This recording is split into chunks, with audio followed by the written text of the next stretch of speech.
Well, welcome everyone to Philanthropy in the Age of COVID-19, hosted by the Coral Gables Community Foundation. This is Mary Snow. I'm the Executive Director of the Coral Gables Community Foundation, and I welcome everyone with us today, listening to four experts in their various industries, speaking to us about understanding the new rules in the CARES Act and what they mean for your philanthropic giving in 2020. This is such a special time right now that we're all living through, and I appreciate our speakers with us today to share their expertise and their thoughts with us.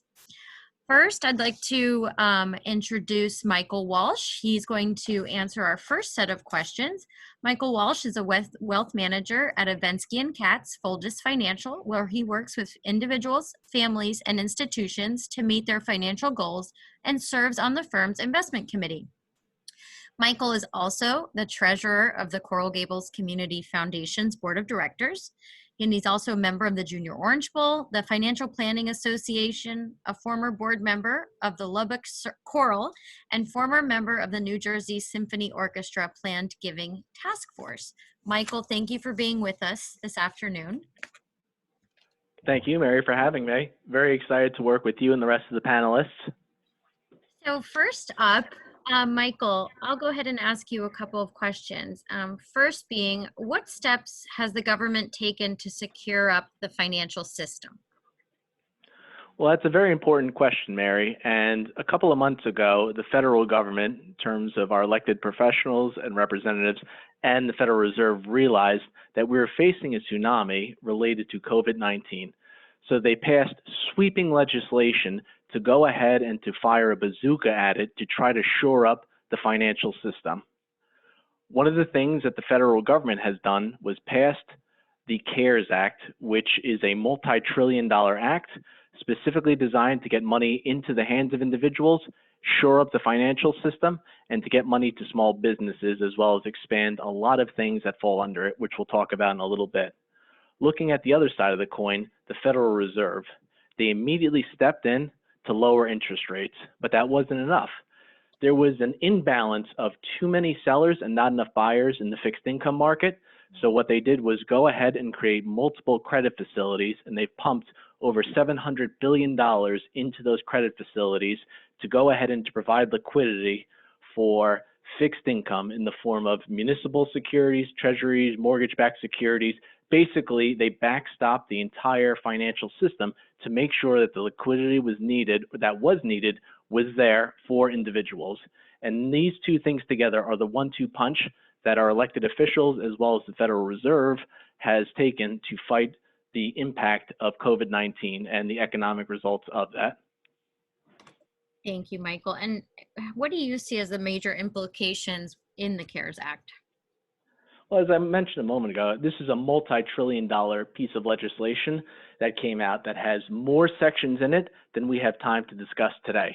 The major implications was specifically get money in the hands of people so that they can go ahead, continue to pay their rent, pay their mortgage, so that they had money to buy groceries for their families, money to small businesses, as well as other institutions out there, to make sure that they can continue to operate and to continue to have their employees come to work every single day via remote settings. Right. On top of that, there was many other changes to the tax provisions, as well as retirement fund provisions, healthcare, and many others. So just to hit a couple of the big ones, the first would be the direct stimulus in the form of the tax credit that went directly to individuals. The most that someone could receive was $1,200. If they had a eligible dependent, another $500 on top. Depending on someone's adjusted gross income, they would either get the full amount, zero, or somewhere in between there. And again, that's money directly to consumers to go out and spend, either in the form of food, rent, whatever they need to spend it on. Looking at some of the other things in terms of tax-related provisions, there are some of the big changes that came about through that particular provision. Changes to required minimum distributions. So for this year, you can forego your inherited IRA required minimum distribution or your regular required minimum distribution. There's been changes to qualified plans. In the past, you could only take out a certain amount. They've expanded that in terms of increasing the amount that someone could pull from their qualified plan, as well as changing the amount of time they have to pay back those loans. There have been changes to early withdrawal penalties for folks that are under 59 and a half that need to pull money from their qualified plans. Sweeping changes out there related to unemployment in terms of the length that someone could be unemployment and the amount of time, or excuse me, the amount of money that they'll receive from unemployment. There's been changes for small businesses in terms of the Paycheck Protection Act, which basically opened the floodgate and allowed the federal government through the Small Business Association to get hundreds of billions of dollars into the hands of small business owners. This is very different from what happened during the Great Recession, where the money was directed to financial institutions. This is getting directly to the small businesses that are out there, and the host of other things that this particular act encompasses. We encourage all of our clients, and anyone for that matter, to speak with their professionals to see if one of these provisions in the plan is right for them, their family, or their business. Interesting. And so that's what you're communicating to your clients, that they should look into and take advantage of opportunities open to them? Yep, absolutely. These provisions are just another golf club in the golf bag. I like to play golf, so that's the analogy that I use. It's not one golf club is right for every swing, and depending on the circumstances, one of these tools in the form of provision might work for them. We're also proactively communicating to our clients that although it's a very, very scary time out there, we have a plan in place and we adhere to that plan. Over the past 30 or 40 days, I've been hearing a lot from clients telling me, Mike, it's different this time. I respectfully disagree.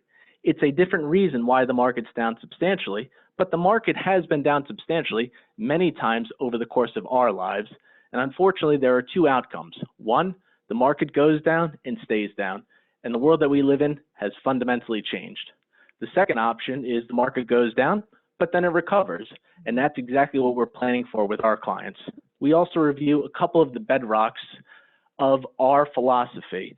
That is the importance of diversification, having fixed income and global assets as part of their portfolio. The importance of having an emergency fund or a cash reserve account for the folks that are retired that need to supplement their pension and Social Security from their portfolio to maintain their lifestyle expenses and to make sure that that grocery money is on the sideline and is protected so that they can allow the portfolios to recover. We also review with them the importance of taking opportunities when markets are in free fall to go ahead and to rebalance the portfolio, to buy stocks on sale, because if the world doesn't go under, then they're going to participate in the recovery faster, purely because they have more shares participating in the rebound. And the final and most important thing is to review their financial plan to see, are you still on track for success? And if not, what are some of the tools out there that we might be able to utilize in order to shore up your financial future? Very good. And we know Michael is the treasurer of the Coral Gables Community Foundation. We've discussed this before.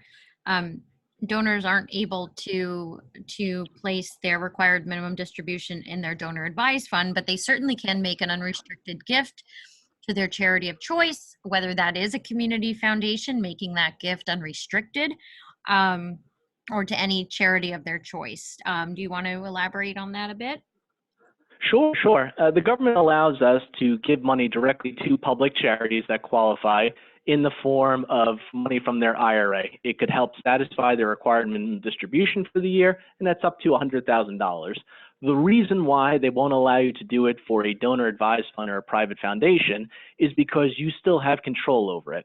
Right. If I donate money from my IRA to my donor advised fund, it could sit in there for a couple of years, and then I could decide who to send it to after that, public charity wise.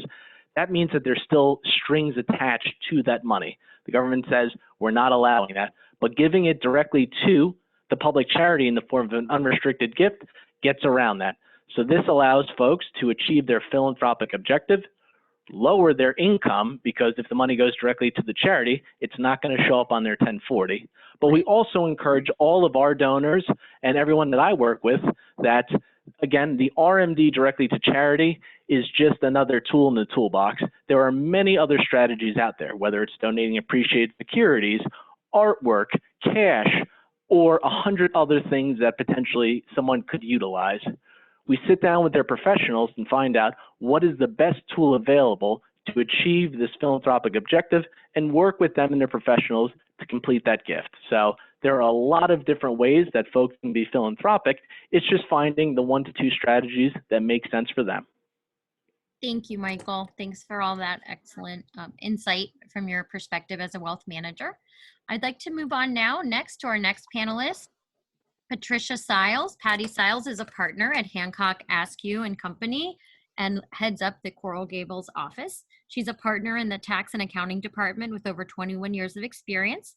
Patty manages individual, entity, nonprofit, and trust tax filings, as well as financial statement reviews and compilations. Patty's team oversees the accounting services for the Community Foundation, so we know and work with Patty and her team well. In addition to Patty's work, she's involved in various civic and community organizations. She's a board member for the Zoo Miami Foundation and a member of the Coral Gables Chamber of Commerce, as well as the Greater Miami Chamber of Commerce. Patty concentrates in the areas of tax and accounting, tax planning, and projections. And we know and love Patty and enjoy our work with her. So Patty, thank you for being with us today. Thank you. Thank you, Mary, for having us. Of course. So a couple questions for you. There's so many things coming out of Washington now and with tax rules, and obviously Michael touched on the CARES Act, but why do you see as the IRS extended the filing deadline from April 15th to later this summer? Can you talk about that? Sure. Thankfully, as a tax preparer, I was very happy that happened. So on March 20th, the Department of Treasury extended, as you said, the deadline from April 15th to July 15th. And basically, it was just to ease the burden on taxpayers and tax preparers. Now, the deadline extends not just the filing of the returns, but also payments due. Individuals can defer their payments these 90 days, interest and penalty free, up to $1 million and $10 million for corporations. So it basically gives you a 90-day window to pay your taxes without incurring additional interest and penalties. Interesting. Taxpayers are still encouraged to file, especially if they expect a refund, because the IRS, as Michael said, and the government wants to get money out there for people to spend and pay their bills. Mm-hmm. Excellent. And what are your views on the implications of the CARES Act on regular and inherited IRA required minimum distributions? So I saw Michael touched a little bit on it, but basically, as he said, the CARES bill allows a retirement plan account owners to skip their required minimum distribution. Mm-hmm. You may ask, why does that matter? And with many Americans struggling now in 2020, having a greater flexibility on these distributions can be beneficial. And as Michael mentioned, with some of these accounts losing some value due to the markets, then it gives you opportunity to recover some of these funds back. Excellent. Now, inherited IRAs, specifically those going to an estate or a charitable organization, have also seen changes with the CARES Act. The beneficiaries of these IRAs typically have to distribute the account within 5 years of the death of the owner. If one of those 5 years is the year 2020, beneficiaries will be allowed an extra year, thereby changing this from a 5-year to a 6-year rule. So you get an extra year to take these distributions. Interesting. Okay. Regarding your advice to your clients about charitable deductions for this year, are you changing your advice to them regarding their charitable giving in terms of deductions they can take for the year as brought upon by the CARES Act? Definitely, the changes have been substantial. For example, for individual donors, there used to be there up until last year there was a limit of 60% of your adjusted gross income. Right. That was a maximum that you could contribute. The CARES Act changed it and is now allowing individual donors to deduct up to 100% of their adjusted gross income. Corporations also had a 10% taxable income limitation, and now they can deduct up to 25% of taxable income. Wow. So we definitely have conversations with our clients and are talking to them, especially those that haven't filed their returns yet, about giving them opportunities to donate to certain, if they want to donate to certain organizations. Right. And then lastly, on top of that, if you don't itemize, the CARES Act does allow you to have an above the line deduction of $300 for charitable gifts. So with the changes with the TCJA Act a couple years ago, um, the standard deduction went up so significantly that if you don't itemize, if you didn't have enough to itemize, you basically got this big standard deduction, and so it caused a lot of charitable deductions to not be allowed as a deduction. But now they're giving this $300 above the line deduction. Excellent. Well, I hope that helps some of us in the nonprofit sector. Obviously, right now is getting, our future of fundraising is certainly up in the air. And finally, many of us nonprofit organizations included and for-profit businesses have applied for the payroll protection plan, the PPP. We did receive it recently, but if a business has not received it, what other options are available to them? Well, there's still an opportunity to receive the PPP loan. As of last Friday, there was additional funding signed by the president. So all businesses with fewer than 500 employees can still qualify. So if you do qualify, I wouldn't give up on it. Continue to speak with your bank, try to get the application completed so that you can get these funds, because it really does help. Mhm. The benefit is if you follow all their guidelines, the loan could potentially be forgiven. You would have to, there's certain rules, but basically 75% of it would have to be spent on payroll and related costs. And then the other 25% you can use for things such as rent and utilities and interest. So there's still an opportunity out there to get it. So if you haven't applied, it's a good idea if you qualify. But if you don't qualify for the PPP loan, there's also another loan out there called the Economic Injury Disaster Loan Okay. that the Small Business Administration is offering. And it's a low interest working capital loan that can be used not just to pay payroll, but accounts payable and other bills that businesses may continue to be required to pay. The loan process can take up to a month, Mhm. but the CARES Act created an emergency grant where if you apply, you can immediately within 3 days, receive $10,000. That also is a grant and doesn't have to be paid back. Interesting. And aside from loans, then there's also employee retention credits, where if a business pays an employee more than $10,000 between the period of March 13th to December 31st of 2020, they can get up to a $5,000 tax credit per employee. Um, Oh, excellent. if you applied and received the PPP loan, you don't qualify for this credit, so you either have to get one or the other. Okay. But there is an opportunity to get payroll tax credits. And then finally, there's also an opportunity for businesses to delay the payment of payroll taxes. So payroll taxes incurred between March 23rd and December 31st can be repaid, half of it by December 31st, 2021, and the other half by December 31st, 2022. So there is, with no interest or penalties accrued either. So there is a 2-year period where you can pay the payroll taxes that you're incurring today. Excellent. Very interesting. Thank you, Patty. Thank you for your insight on the tax side. I appreciate that. Thank you. Next we have Lou Nostro. Lou is a shareholder, Private Wealth Services at the Gunster Law Firm. He's a Coral Gables resident, so really happy about that. Lou focuses his practice on estate planning with an emphasis on implementing effective and efficient tax reduction strategies. He's board certified by the Florida Bar as a specialist in both taxation and wills, trusts, and estates, and is a fellow of the American College of Trust and Estate Counsel. Lou is a frequent speaker on estate and philanthropic planning topics. He often lends his advice to us at the Coral Gables Community Foundation. Lou serves his nonprofit community as a past chairman of the Miami Lighthouse for the Blind. He's a current board member of Camilla's House and on the Plan Giving Leadership Committee at the Perez Art Museum. So Lou, thank you so much for being with us. Thank you, Mary.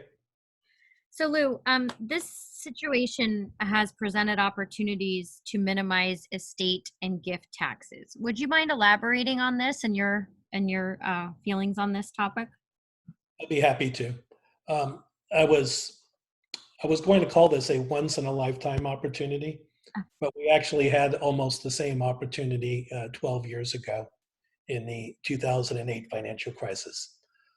We had a combination of variables where the equity markets dropped by around 35%, and the current interest rate environment is near zero, which is a perfect mix for clients that are looking to reduce or eliminate estate taxes through active giving. That being said, minimizing estate and gift taxes was really one of the last things on our clients' mind in late March. We had some clients who had planning opportunities that they had been working on, and we quickly completed those while the markets were near a low. Most other clients, by the time they really considered it, have seen the market bounce back pretty strongly. Let me talk about one of the planning techniques in particular. As Michael said, there's a lot of clubs in the bag that you could use, but this one is sort of the easiest one to present and for clients to grasp, and it's something called a grantor retained annuity trust. The acronym is GRAT, so it's often referred to as a GRAT. A GRAT is a fabulous estate planning technique for clients that want to give, but still are somewhat cautious. Remember, each person today has an estate tax exemption of 11.58 million, the most we've had in history. So a married couple has to have a net worth above $23 million to even be thinking about trying to reduce estate taxes now. Okay. As we may mention later, these exemptions will not be around forever and are likely, particularly after the trillions that we had to put into our economy to keep things moving over the last few weeks. Once that basically goes through the pipeline, I imagine the first thing that's going to happen is the estate tax exemptions are going to drop. But with a GRAT, what you do is you form a trust that can have a term of years, a term as short as 2 years. And you contribute assets, usually stocks, to the GRAT. You manage the trust yourself, and you are the grantor retaining an annuity. You retain an amount that you have to receive from the trust on an annual basis each year for the 2 years. And whatever is left at the end passes to the family. Now, today the government looks at interest rates to determine what your return on investments would be. And the measuring rate for the month of May is 0.8%. So in short, whatever you put into the trust, if it grows in excess of 0.8% per year for 2 years, all of the growth passes tax-free in 2 years to your beneficiaries without using any of your estate and gift tax exemption. If the account doesn't grow in value, or if the account decreases, and keep in mind, you're the trustee in charge of these investments, you're making all decisions regarding whether to sell or retain the GRAT asset. If it declines or stays the same, you simply get your assets back. So one of our clients had described this as like flipping a coin. Heads I win, tails I break even. Yeah. And with a deal like that, several of our clients have done active GRAT planning, and what we had sort of on the table at the end of February and early March, we spent a lot of time in late March getting those done. Yeah. Interesting. Thank you for bringing that to our attention, our GRAT planning, and explaining that to us. I'm sure a lot of your clients, most of your clients probably already have important life documents in place if they're clients of yours. But can you talk a bit about what your clients are concerned about right now in terms of making sure that their estate plans are in order? What sort of documents and things like that people should make sure they have in place? Well, we sort of had two groupings of clients with respect to this, Mary. One were clients that had estate plans that were being developed but were not yet signed. Mm-hmm. And obviously, they wanted to quickly do that when the pandemic struck. And that included things such as wills and living trust, but a greater emphasis, more than I've ever had, were clients focusing on medical powers of attorney and living wills, Okay. particularly medical powers of attorney. They are often referred to in Florida as a designation of healthcare surrogate, and they take effect basically during the period of time that you are incapacitated. And it's something that is not as important when there is a spouse that can make medical decisions for his or her spouse, but is essential if it's a child or a trusted friend who is the designated surrogate.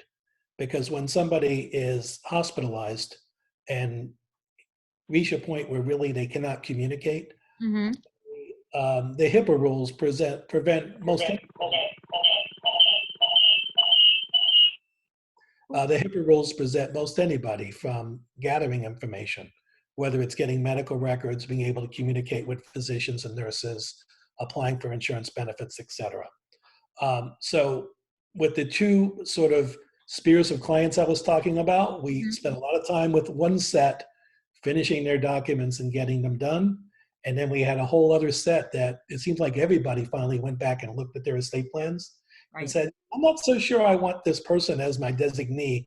I'd like to change it during the time of COVID. And that led to very, very interesting procedures when I'm operating out of my family room. We're sending documents electronically to clients.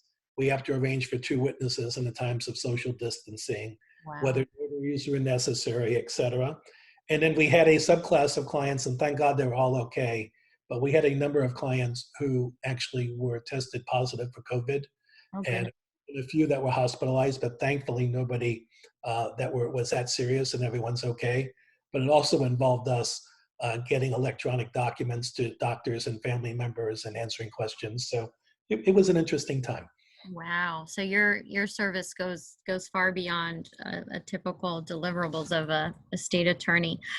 What changes now do you see on the horizon regarding estate planning related to COVID-19? You spoke about some of them. Is there anything that perhaps you see coming down the line now that we've gone through this pandemic and it's still not over? Oh, absolutely. I've lost count as to how many trillions we've had to put into our economy. And it's pretty clear that we're going to have to inject a few trillion more at least. Obviously, we have to pay the piper for that someday. Right. And that likely could be in the form of higher tax rates, et cetera. I mentioned earlier that each individual has an estate tax exemption that currently is 11.58 million. As recently as 2017, that number was 5.5 million. And when the law was changed in 2017, it wasn't changed on a permanent basis. It was changed to sunset at the end of 2025. And if the law is not enacted in any different way, we revert back to the old 2017 rules. I suspect that we're either going to get a retreat in the amount of the exemption in 2025, or politically, if there's a change in administrations, we may see the estate and gift tax exemptions reduced even below 2017 levels. And if that is the case for people who are above what the new level will be, they would be looking at gifting in a whole different framework. Interesting. And finally, Lou, besides grant planning and some other things you've shared with us about having your life documents in place and your living trusts, is there anything you've been sharing with your clients, advice you've been giving your clients about philanthropic giving specifically that you'd like to share with us today? Yes, and Mary, you and I have had conversations about our personal presentation of estate planning ideas with our clients, because we try to stress philanthropy, I think, more than most attorneys.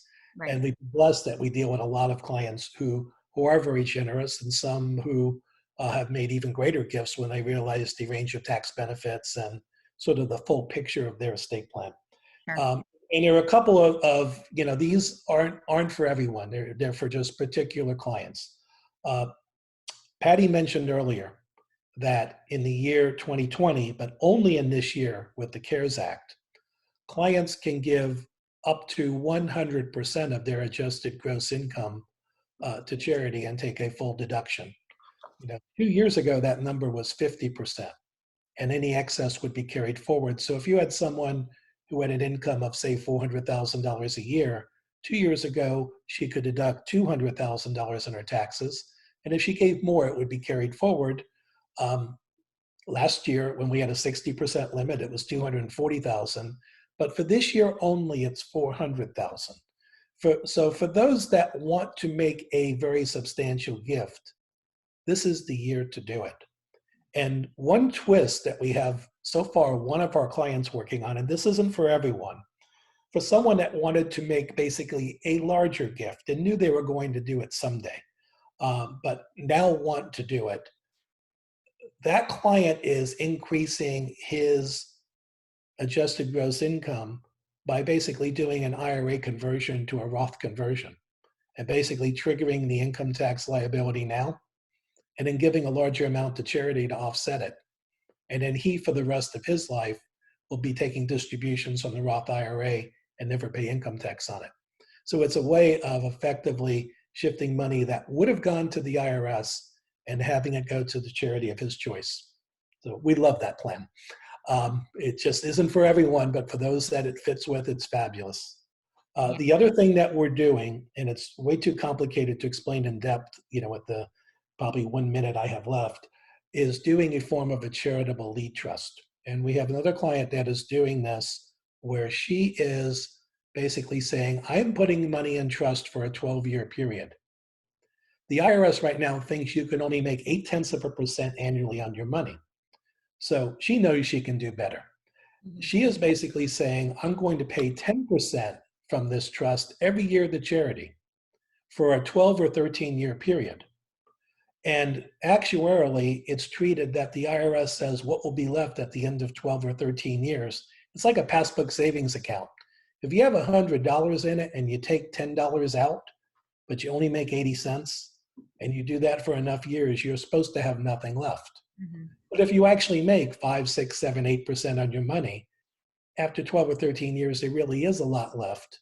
And what's left at the end of the 12 or 13 years goes to beneficiaries free of estate and gift tax.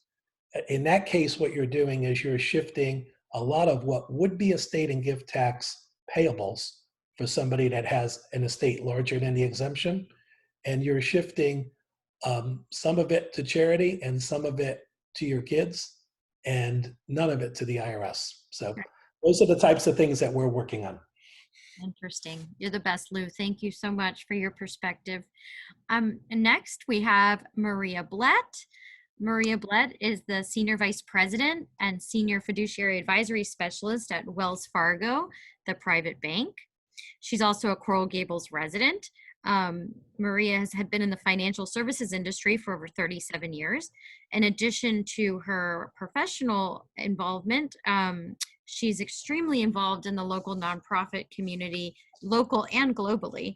She's passionate about her extensive involvement in the United Way, not only in Miami, but in Broward County as well, and nationally and globally with the United Way worldwide. She serves on the alumni board of her alma mater, Barry University, and has won numerous awards for her community service. Maria is known to so many of us in the local Miami community. Maria, thank you for being with us. Thank you, Mary. Thank you for having me and for having the panel. Excellent. Maria, you've had a very long history of working with nonprofit organizations, both personally and professionally. I know you talk a lot with your clients about philanthropy and sort of, aligning their interests and their goals with nonprofits. What would you say to them about if it is now a time to give? I mean, we are in a kind of uncertain economic situation right now, but would you tell them that now is a time to give to nonprofits? Oh, we can't hear you. Can you hear me now? Yes, yes. Thank you. It's so interesting because this is such an unprecedented time, and that word is used over and over again. Right. It wasn't that long ago, a year and a half ago, when the United Way published the Alice report, which talked about specifically Dade County, and over 50% of our residents are either in poverty or have hardships because they're working 1 and 2 jobs and they still can't make ends meet. Those are the people. Imagine where they are today. What are those numbers? And how, as a community, where are they going to go to access the resources and the programs? And that's to our nonprofits. And so funding the nonprofits and funding the programs that have sustained our community and that now are needed more than ever are absolutely critical. So to answer your question, yes, this is a time to give. But it's not so easy to give. Because to give, you have to think about, well, what is your strategy? Have you been giving? Should you give? Have you even considered giving? Some of the points that have already been mentioned on the call are extremely valuable and obviously can be very strategic. I mean, in order for someone to consider giving away their RMD, they had to have had an IRA to begin with. And so the culture of philanthropy is one that is either born, inherited, or earned and raised, and obviously ultimately accumulated. And so how do you decide that you want to make a gift? And is this the time to give now when everyone has fear sort of leading their mantra every day? And of course, the answer is yes. So what do? I mean, are people giving monthly and yearly? I mean, Patty described deductible gifts that can be made, whether it's against adjusted gross income, again, unprecedented amount for 2020, or someone that never really gives. And so a $300, if they don't itemize, that might be a huge number for them. But imagine if how many people decided, gosh, let me just do this $200 or $300 gift, what the impact could be on our communities. The other side of that is, I mean, Lou also talked about legacy, charitable lead trust, and techniques that are much more complex and obviously require a different level of wealth, but in the end can be significant impact to the non-for-profits or programs that they fund. But the question is how, why? How do you decide who you want to give to? Right. And for that, it's really, does anyone have an intentional giving plan? I already mentioned, did they give before, should they give, etc. Well, the first thing is, do they have a nonprofit that they like? Some people do. Some people would never pick up the phone and call a not-for-profit and ask about their program, etc.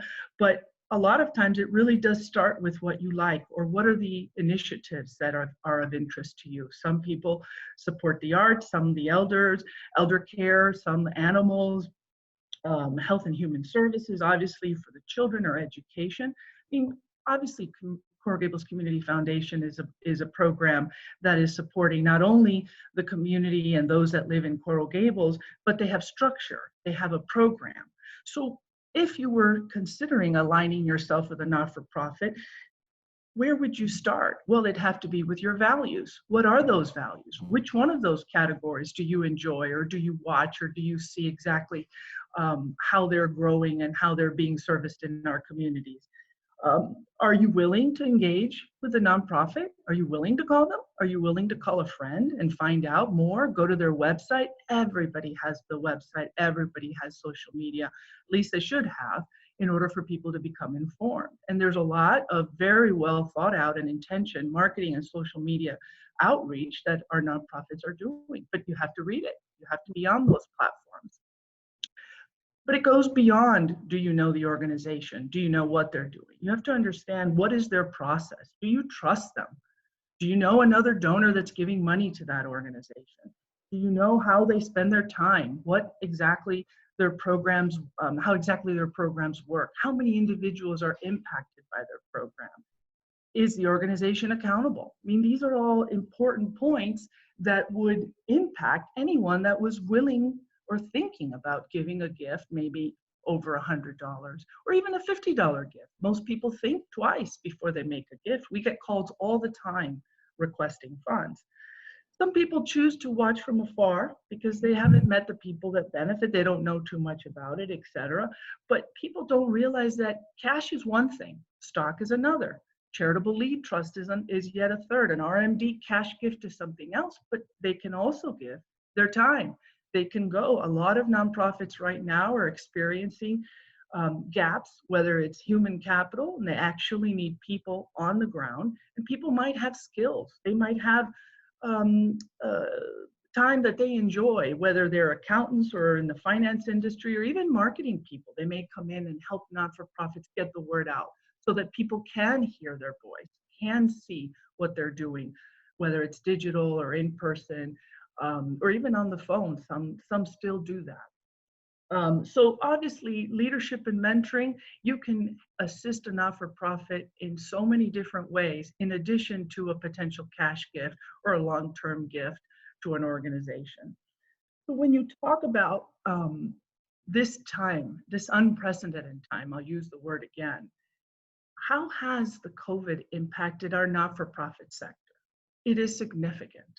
And maybe the easiest way, if you're considering making a gift of any sort, is really just to ask, how have you been impacted by the COVID-19? What are the challenges that you as a nonprofit are facing today?